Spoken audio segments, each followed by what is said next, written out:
ఉపనిషత్తు page number 187. నిన్న జరిగిన శ్లోకము అత్వల్పకమజం జ్ఞానం. ఆ పరమాత్మ సర్వవ్యాపీయుడు, చైతన్యము, గుణాతీతము అందుచే ఈ దృశ్య ప్రపంచంలోని పదార్థము వలె దానిని గ్రహింపలేను. ఆ పరమాత్మ ఎట్లాంటి వాడు అంటే మనలో ఉండేటువంటి జ్ఞానస్వరూపమైన పరమాత్మ ఎట్లాంటి వాడు అంటే నిరాకార స్వరూపుడు. జ్ఞానము అనేది ఇక్కడి నుంచి నేను ఆ పటాన్ని చూస్తున్నాను అనుకో. ఆ పటాన్ని చూస్తున్నాను అంటే ఈ చూసే జ్ఞానం ఉందే, ఈ జ్ఞానానికి ఏం ఆకారం ఉంది? ఇక్కడ నేనున్నా, పటం అక్కడ ఉంది, నేను చూస్తున్నా. నా దగ్గర నుంచి జ్ఞానం పటం దగ్గరికి పోయింది. ఆ జ్ఞానానికి ఏం ఆకారం ఉంది? ఏం ఆకారం ఉంది? ఆ విధంగా ఆ నిరాకారమైనటువంటి జ్ఞానాన్ని మనము ఇట్లుంది అట్లుంది అని జ్ఞానస్వరూపము సర్వవ్యాపకంగా ఉండేటువంటి పరమాత్మను విశదీకరిస్తూ ఉన్నప్పుడు ఈ ప్రపంచం కాదు అక్కడ కనిపిస్తుండేది. ఇందులో ఉండేటువంటి శుద్ధ జ్ఞాన స్వరూపమైన ఏ పరమాత్మ ఉందో ఆ పరమాత్మ ప్రకాశిస్తోంది ఆ చోట్లో. శృతి కూడా దానికి నిశ్చితమైన నిర్వచనమును ఇయ్యజాలకున్నది. ఆ శృతులు కూడా ఇదో ఇది పరమాత్మ స్వరూపము, ఇట్లుంటుంది పరమాత్మ స్వరూపము అని చెప్పలేకుండా ఉంది. ఎందుకంటే దానికి ఏ రూపము లేదు, ఏ రూపము లేదు కాబట్టి రూపమున్న పదార్థాలని ఇదో ఇది ఇక్కడ ఉంది, ఇట్లుంది, ఇది నల్లగా ఉంది, పొడుగుగా ఉంది, ఎత్తుగా ఉంది, ఏదైనా చెప్పవచ్చు. కానీ ఏ రూపము లేని పదార్థానికి ఏ విధంగా చెప్పడానికి వీలవుతుంది? ఆ చెప్పడానికి వీలు లేకుండా ఉంది. కాబట్టి ఎవరికి ఈ విషదంగా ఇది పరమాత్మ ఇది పరమాత్మ అని ఎవరికి చెప్పడానికి వీలు లేదు. పరమాత్మ ఎట్లాంటిది అంటే శుద్ధ జ్ఞాన స్వరూపము, నిరాకారమైనటువంటిది పరమాత్మ. అటువంటి పరమాత్మ స్వరూపాన్ని ఎవరికి చూపించడానికి వీలు లేదు. చెప్తూ ఉంటే వాళ్ళల్లో ఉండేటువంటి జ్ఞానస్వరూపాన్ని అనుభవానికి తెచ్చుకొని వాళ్ళు ఇది కదా అక్కడ చెప్తూ ఉండే పరమాత్మ అని వాడెంతకు వాడి చూసుకోవాలి. కానీ ఇది పరమాత్మ అని ఎవరికి చూపించడానికి వీల్లేదు. కానీ బద్రీనాథ్లోని పరమాచార్యుడు గౌడపాదుడు తన పరమ అనుభూతిలో అనిర్వచనీయమైన దానిని నిర్వచించుటకు తగిన నిర్వచనమును కనుగొనినాడు.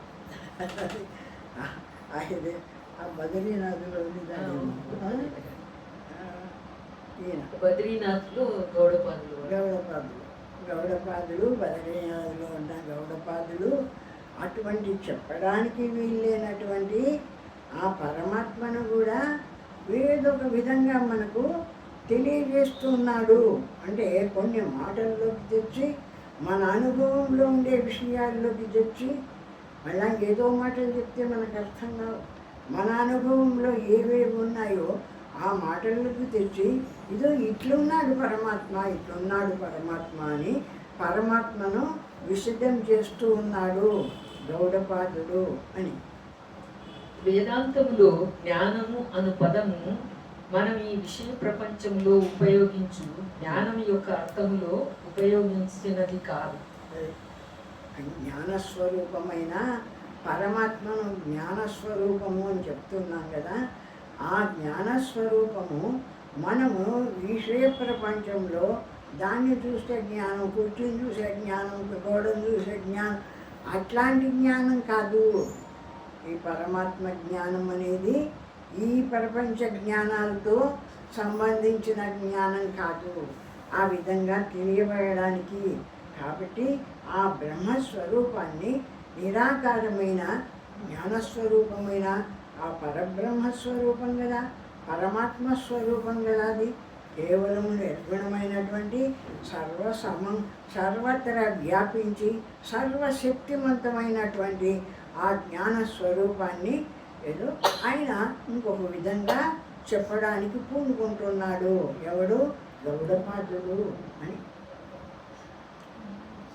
మనము ఈ విషయ ప్రపంచంలో జ్ఞానం అనగానే దేని యొక్క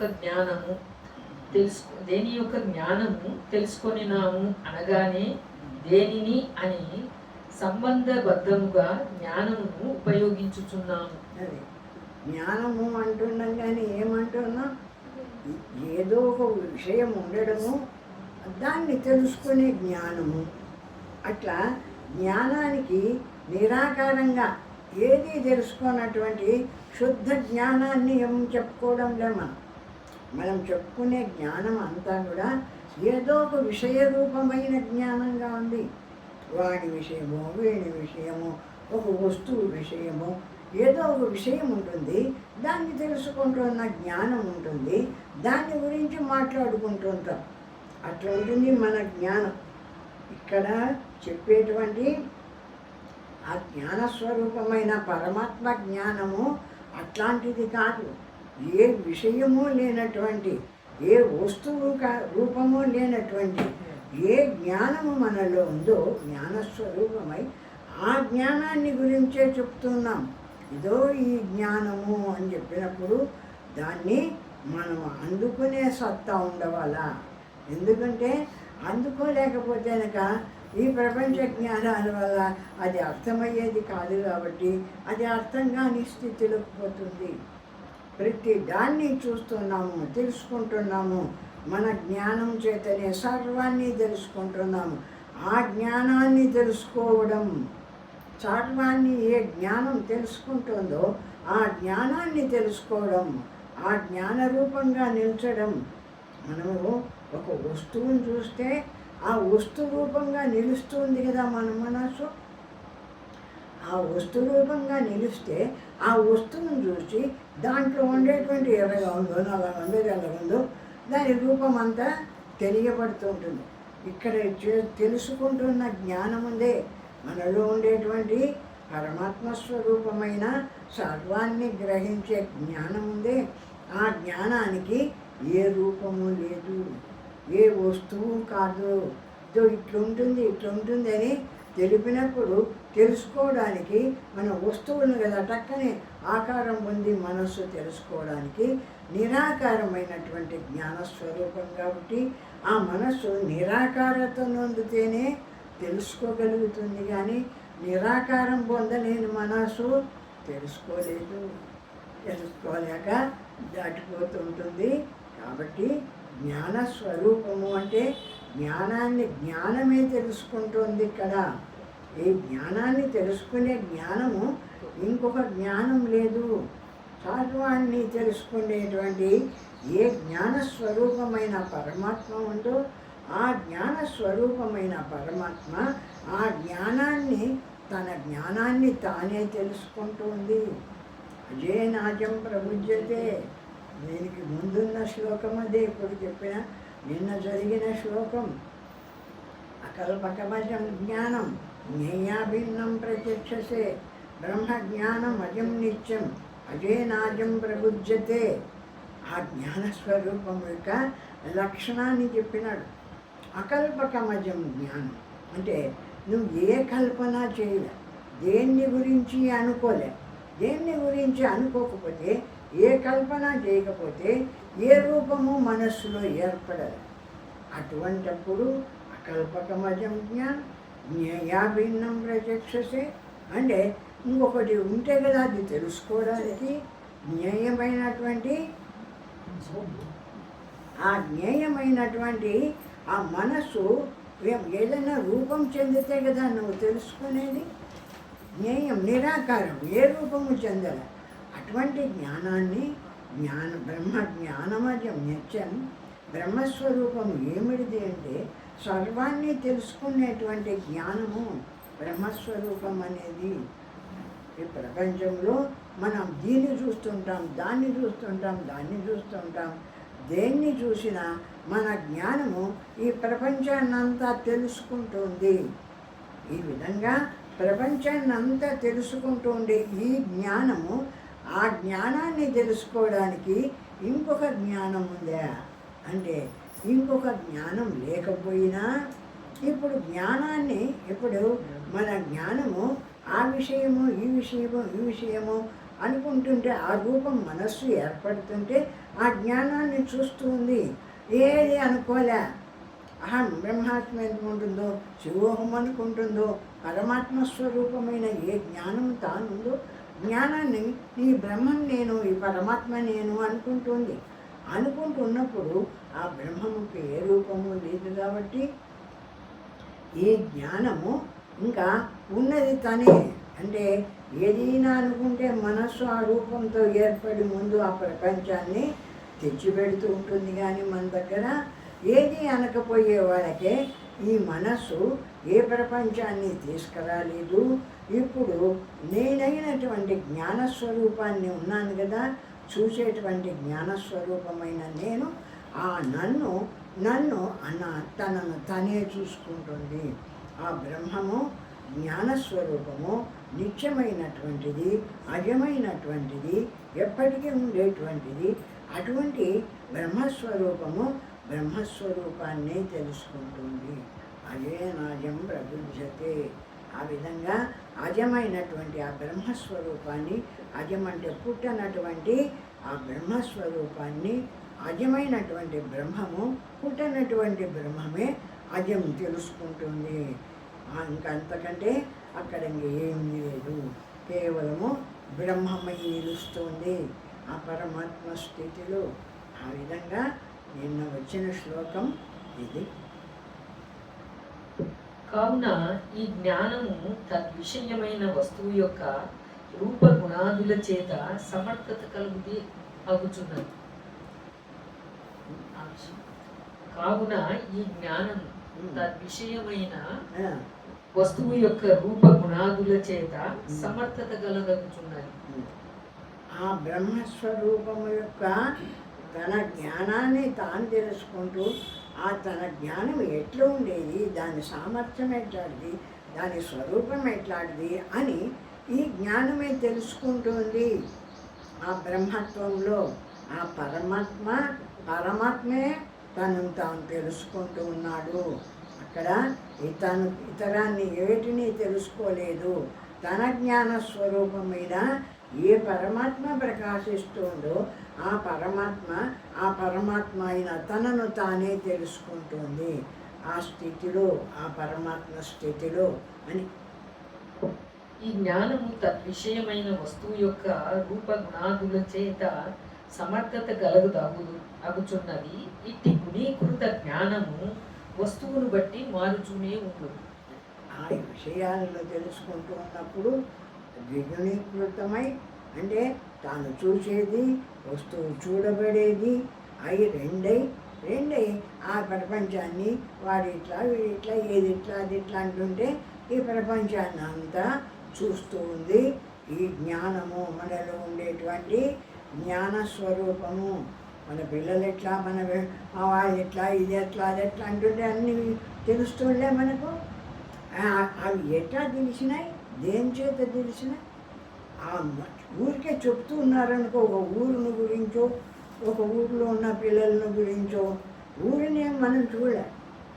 అయితే ఇప్పుడు ఆ ఊరును మనం ప్రత్యక్షంగా చూడకపోయినా వాళ్ళు చెప్తూ ఉంటే ఆ ఊరును రూపం పొందుతుంది మన మనస్సు. ఆ పిల్లల రూపం పొందుతుంది మనస్సు. ఆ కోడంలో కొడుకులు ఏ విషయం చెప్తున్నా ఆ రూపం పొందుతుంది మనస్సు. ఆ రూపం పొందుతుంటే ఆ రూపాన్ని చూస్తూ ఉంది మన జ్ఞానము. మనలో ఉండేటువంటి కేవల జ్ఞాన స్వరూపమైన పరమాత్మ ఆ రూపాన్ని చూస్తుంది. ఆ మనస్సులో కలుగుతూ ఉండేటువంటి రూపాన్ని చూస్తుంది. కానీ ఇచ్చట సర్వవ్యాపి అయిన బ్రహ్మజ్ఞానమును విశదపరచుటయే ఆచార్యుని ప్రయత్నమై ఉన్నది. దీనిని ఉదాహరణ ద్వారా వివరించిన ఇది స్పష్టం కాగలదు. అది అంతటా ఉండేటువంటి, ఇప్పుడు మనలో ఉండేటువంటిది అయితే మనము కూడా కొంతవరకు గ్రహించవచ్చు. ఎందుకు? అందరిలో ఉంది, అన్ని పనులు చేస్తుంది, అన్నిటినీ చూస్తుంది అంటే నాలో జ్ఞానం లేదంటావా? లేకుంటే ఎట్లా చూసినాను నేను ఈ ప్రపంచాన్నంతా? ఎట్లుంది నా జ్ఞానం? నా జ్ఞానానికి ఏమన్నా రూపం ఉందా? నా జ్ఞానానికి ఏ రూపము లేదు. నా జ్ఞానానికి ఏ రూపము లేకపోయినా ఈ రూపము ఉన్న ప్రపంచాన్నంతా కూడా ఆ రూపము ఏ రూపము ఎట్లా ఉందో దాన్నంతా నా జ్ఞానం గ్రహిస్తుంది. శుద్ధ జ్ఞాన స్వరూపమైన అటువంటి జ్ఞానస్వరూపమైన పరమాత్మ నాలో ప్రకాశిస్తూ ఉన్నాడు. ఎందుకు? ఈ జ్ఞానస్వరూపమైన పరమాత్మ ఉన్నంత వరకు ఈ కళ్ళతో చూస్తావు, చెవులతో వింటావు, ముక్కుతో వాసన చూస్తావు, నాలుగుతో రుచి చూస్తావు, అందరితో మాట్లాడతావు, పోతావు, వస్తావు, అన్నీ జరుగుతున్నాయి చూడు. అదే ఆ జ్ఞానము లేనటువంటి శరీరాన్ని చూడండి. ఆ శరీరానికి ఇంద్రియాలు లేవా? ఆ శరీరానికి కళ్ళు ఉన్నాయి, చెవులు ఉన్నాయి, అన్ని ఇంద్రియాలున్నా ఒక్క ఇంద్రియమైనా పని చేస్తుందా? ఏ ఇంద్రియం పని చేయడం లేదు. ఎందుకు పని చేయడం లేదు అంటే ఇటువంటి జ్ఞాన స్వరూపమైన పరమాత్మ ఉన్నాడే మనలో, ఆ పరమాత్మ అందులో లేడు. ఆ జ్ఞాన స్వరూపంలో ఈ పరమాత్మను ప్రతిబింబించుకునేటువంటి ఒక అద్దం లాంటిది ఉంది. అంతఃకరణము అంటాడు దీన్ని. అద్దం లాంటి ఒక అద్దం ఉన్నట్టుంది మనలో. జ్ఞానస్వరూపమైన మనోబుద్ధి చిత్త అహంకారాల రూపంతో ఆ జ్ఞానస్వరూపమైన ఒక అద్దం లాంటిది ఉంది. ఆ అద్దంలో అంతటా ఉండేటువంటి జ్ఞానస్వరూపమైన పరమాత్మ ఆ అద్దంలో ప్రతిబింబిస్తాడు. ఆ అద్దంలోకి పోయి ఆ అద్దంలో ప్రతిబింబించేటప్పటికీ మనం ఎట్లయితే సూర్యుడు ప్రకాశిస్తుంటే అద్దం పెడితే ఏమైంది? అద్దంలో సూర్యుడు ఎట్లా ప్రకాశిస్తాడో ఆ విధంగా అంతటా ఉండేటువంటి జ్ఞానస్వరూపమైన పరమాత్మ ఈ శరీరంలోకి వచ్చినాడు, ప్రతిబింబిస్తున్నాడు. ఈ అద్దంలో ప్రతిబింబిస్తున్నాడు కాబట్టి ఈ అద్దము ప్రతిబింబించిన ఈ జ్ఞానస్వరూపుడు ఇప్పుడు సూర్యుని కాంతి అద్దంలో పడినప్పుడు ఆ అద్దంలో అంటే అటువంటి సూర్యునికి ఎదురుగా మనం చేయి పెడితే కొంతవరకు శాఖ కలుగుతుంది కదా. ఆ విధంగా అంతటా ఉండేటువంటి జ్ఞానస్వరూపమైన పరమాత్మ ఈ శరీరంలో ఈ అంతఃకరణం అనే అద్దంలోకి ప్రవేశించేటప్పటికీ ఆయన యొక్క జ్ఞాన కాంతి శరీరం అంతా వ్యాపించింది. శరీరం అంతా వ్యాపించే వాళ్ళకే, కళ్ళ దగ్గరికి వచ్చే వాళ్ళకి కళ్ళు చూస్తున్నాయి, చెవులు వింటున్నాయి, అన్ని ఇంద్రియాలు అన్ని పనులు చేస్తున్నాయి, కాళ్ళు నడుస్తున్నాయి, చేతులు ఆడుతున్నాయి, అన్ని ఇంద్రియాలు ఆ జ్ఞానస్వరూపమైన పరమాత్మ లోపలికి ఎప్పుడు వచ్చినాడో ఆ పరమాత్మ సర్వవ్యాపకంగా శరీరం అంతా వ్యాపించినాడో అప్పుడు ఆ శరీరం ఆ విధంగా పనిచేస్తుంది. ఆ పరమాత్మ ఆ లోపలికి ప్రతిబింబించకపోతే ఆ శరీరము శవమై పడిపోతుంది. అది పనిచేయడం లేదు. ఇంద్రియాలన్నీ ఉన్నా కూడా అది ఏ పని చేయలేదు. ఎందుకు? ఈ జ్ఞానస్వరూపమైన ఈ పరమాత్మ ఈ హృదయం అనేటువంటి మనోబుద్ధి చిత్తాహంకారాలనే అద్దంలోకి ప్రతిబింబించలేదు. ఎందుకంటే స్పష్టంగా కావాలన్నా ఇంత మాత్రం అర్థం చేసుకోలేదు. ఇంకా ఏం స్పష్టం? భగవంతుడు ఇంత స్పష్టంగా మనలో ప్రకాశిస్తున్నాడంటే ఇంతకంటే స్పష్టం ఏం కావాలయ్యా? బాగా విని తెలుసుకొని అటువంటి ఆయన అనుగ్రహాన్ని పొందాలి. ఏమంటే మనలోనే ఉన్నాడు అంటే ఎక్కడో ఉండి ఏదో దేవుడు గుళ్ళకు పోయి చూసేది కాదు. ఈ అనుగ్రహం ఇక్కడ ఉన్న భగవంతుడే మనకు అనుగ్రహించవాలా. ఏ దేవుడి దగ్గరికి పోయినా, ఏ గుడికి పోయినా ఈ జ్ఞానాన్ని ఆ దేవుడు ఇచ్చేవాడు కాదు. ఇందులో ఉండేటువంటి ఈ జ్ఞానస్వరూపమైన ఈ పరమాత్మనే ఈ జ్ఞానాన్ని గ్రహించి తన స్థితిని తాను తెలుసుకోవాలా. ఇప్పుడు ప్రపంచంలో ఎంతోమంది మనుషులు ఉన్నారు, ఎంతోమంది తిరుగుతున్నారు. వాళ్ళందరిలో కూడా ఈ పరమాత్మ ఈ విధంగానే ప్రకాశిస్తున్నాడు. ఎవరిలోనూ ఎక్కువ తక్కువలు ఏం లేవు. అట్లా ప్రకాశిస్తూ ఉన్న శరీరం మాత్రమే చూసుకోగలుగుతున్నారు వాళ్ళు. అందరూ కూడా ఈ దేహమే నేను అనుకుంటాడు, ఇదే నేను అనుకుంటుంటాడు. ఇంకా నాకు ఇది కావాలి, నాకు అదిగా, ఇంక ఇట్లా ఈ శరీరంతోనే పక్కకు వెళ్ళిపోతున్నారు. కానీ ఈ శరీరంలో ఇటువంటి జ్ఞానస్వరూపమైన ఈ పరమాత్మ ఉండబట్టే ఈ శరీరము ఇంత మాత్రము ఈ విధంగా